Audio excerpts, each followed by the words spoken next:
বকেয়া পেনশনের দাবিতে ভাটপাড়া পুরসভায় বিক্ষোভ অবসরপ্রাপ্ত কর্মচারীদের। বকেয়া পেনশনের দাবিতে আমাদের আন্দোলন চলছে, চলবে, পেনশন অবিলম্বে সমস্ত বকেয়া পেনশন দিতে হবে, সমস্ত বকেয়া পেনশন দিতে হবে, বকেয়া পেনশনের দাবিতে আমাদের আন্দোলন চলছে, চলবে, বকেয়া পেনশনের দাবিতে আমাদের আন্দোলন চলছে, চলবে, পেনশন হচ্ছে না, খাবো কি? বকেয়া পেনশনের দাবিতে সোমবার ভাটপাড়া পুরসভায় বিক্ষোভ প্রদর্শন করলেন অবসরপ্রাপ্ত কর্মচারীরা। Bhatpara municipal pensioners association welfare ব্যানারে এদিন তারা বিক্ষোভে সামিল হয়েছিলেন। এদিন তারা গলায় প্ল্যাকার্ড ঝুলিয়ে বিক্ষোভ দেখালেন। বিক্ষোভকারীদের দাবি, ডিসেম্বর মাস থেকে তাদের অবসরকালীন ভাতা মিলছে না। বিক্ষোভে যোগ দিয়ে অবসরপ্রাপ্ত কর্মচারী পরেশ পাল বলেন, পুরসভায় 550 অবসরপ্রাপ্ত কর্মচারী আছেন। ডিসেম্বর মাস থেকে পেনশন বন্ধ, চিকিৎসার খরচ জোগাতে তাদের হিমশিম খেতে হচ্ছে। তার অভিযোগ, 2 মাস ধরে অবসরকালীন ভাতা বন্ধ, অথচ কাউন্সিলররা প্রতি মাসে বেতন নিচ্ছেন, তারা পুজোয় বোনাসও নিচ্ছেন। বাঁচার তাগিদে বাঁচবে না এই সমস্ত মানুষ। 540 জন অবসরপ্রাপ্ত কর্মচারী জীবনের বেশিরভাগ অংশটাই পৌরসভার মানুষের কাজ করে রিটায়ার করেছেন। এই অবসরকালীন ভাতা তাদের একমাত্র সম্বল। ছেলে মেয়ে এই সবাইকে নিয়ে তাদের সংসার চালাতে পারছে না। ডিসেম্বর মাসের পেনশন এখনও পাননি। জানুয়ারি মাসে এসেছিলাম, বললেন ফেব্রুয়ারি মাসের 12 তারিখে দেবো। আজকে 12 তারিখ কেন, 17 তারিখ, এখনও পর্যন্ত ডিসেম্বরের পেনশন হলো না। তাহলে এটা না খেয়ে কী করে বাঁচবে?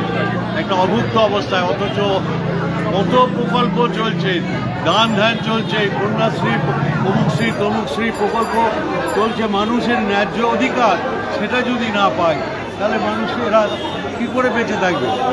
এবং পৌরসভা তার ন্যায্য পাওনাগুলো মেটাতে পারছেন, অথচ পৌরসভার কাউন্সিলররা পুজোতে বোনাস নিয়েছেন, তারা বেতন নেন। এখন আর রেমুনারেশন কিছু নয়, বেতন 12,000, 15,000, 18,000, 22,000। এরা গত পুজোতে 50,000, কেউ আবার কয়েকজন 75,000 এরকম করে পেনশন, ফেস্টিভ্যাল রিলিফ যাদের বোনাস বলা যায়, গত বছরও নিয়েছেন চেয়ারম্যান কাউন্সিল, এবছরও। অথচ যারা পৌর কর্মচারী সারা জীবন কাজ করলো তাদের ন্যূনতম যে অবসরকালীন ভাতা সেটা তারা পাচ্ছে না। তাহলে বেঁচে থাকবে কী করে? বাঁচার জায়গাটা যাদেরকে খাইয়ে বাঁচিয়ে রাখার কথা, যারা পৌরসভার এতদিন জীবন ধারণ করে কাটালো, সুপ্রিম কোর্টের অর্ডার আছে আগে পেনশন দিতে হবে, তারপর স্যালারি বা অন্য কিছু। এখন অন্য কিছু কাজ হচ্ছে, গাড়িতে চলছেন সবাই, প্রতিদিন গাড়ির তেল ব্যবহার হচ্ছে, অথচ 2 মাস 2.5 মাস পার হয়ে যাচ্ছে, এখনও ডিসেম্বরে পেনশন হয়নি। তাহলে কী করব? আমরা এখানেই অবস্থান করে এখানেই শুয়ে থাকবো, আর কী করব? এই কর্মচারীরা সারা জীবন এখানে দিয়েও এখনও তাদের ন্যায্য পাওনাগুলো পাবেন না। তাহলে কোথায় নিয়ে যাচ্ছে পৌরসভাকে? তার জন্য প্রত্যেক মাসেই আপনাদের আসতে হচ্ছে। পৌরসভার যে সমস্ত ডেভেলপমেন্ট মানে গ্র্যান্টের টাকা এই গভর্নমেন্টও বন্ধ করে দিচ্ছে, কারণ এখানে সঠিকভাবে কাজ এবং তার ইউটিলাইজেশন জমা পড়ে না। এই 15 ফিনান্স কমিশনের টাকা তারা এবছর এই মাসে যে গ্র্যান্ট সব জায়গায় পেল, ভাটপাড়া পৌরসভা পায়নি। আপনারা দেখে নেন যে কী অবস্থায় চলছে, আজকে আমরা কোথায় পৌঁছে গেছি। তাহলে বাঁচার রাস্তা কি বন্ধ হয়ে গেল? মানুষ কি আর খেয়ে পড়ে বাঁচবে না? তাহলে কি মানে এখন কি শ্মশান ঘাটে যাবে? শ্মশানও বন্ধ, শ্মশান তুলিও বন্ধ, কোথায় যাবে এখন? এখানে দেখি এখানে আমাদের শেষ বিশ্বাস ত্যাগ করতে হবে। পেনশনারদের বিক্ষোভ নিয়ে পুরসভার উপপুরপ্রধান দেবজ্যোতি ঘোষ বলেন, ওনাদের দাবি যুক্তিযুক্ত, কিন্তু ফান্ডের সংকট চলছে। পুরসভার আয় বাড়িয়ে এই মাসের মধ্যেই বকেয়া পেনশন মিটিয়ে দেওয়ার চেষ্টা করা হবে। ওনারা এখানে বিক্ষোভ দেখাতে আসছে, আমরাও ওনাদের দাবির প্রতি সহানুভূতিশীল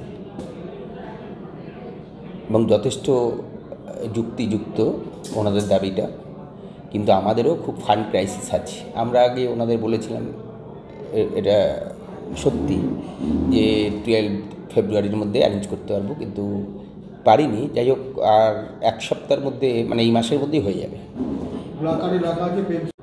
এই 2 মাস বাকিটাও ঠিক না, আমরা একদম আপডেট হলেই আমরা খুশি হব। ওনারা যে এখানে বারবার আসছে এতে আমরা খুব একটা খুশি নই, আমাদেরও ভালো লাগছে না, আমরাও কষ্ট পাচ্ছি।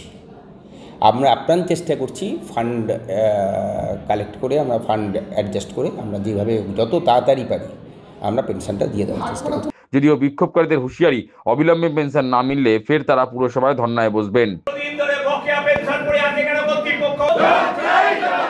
পেনশন হচ্ছে না, খাবো কি? অবিলম্বে সমস্ত পেনশনারকে পেনশন দিতে হবে। বকেয়া পেনশনের দাবিতে আমাদের লড়াই চলবে। বকেয়া পেনশনের দাবিতে আমাদের আন্দোলন চলছে।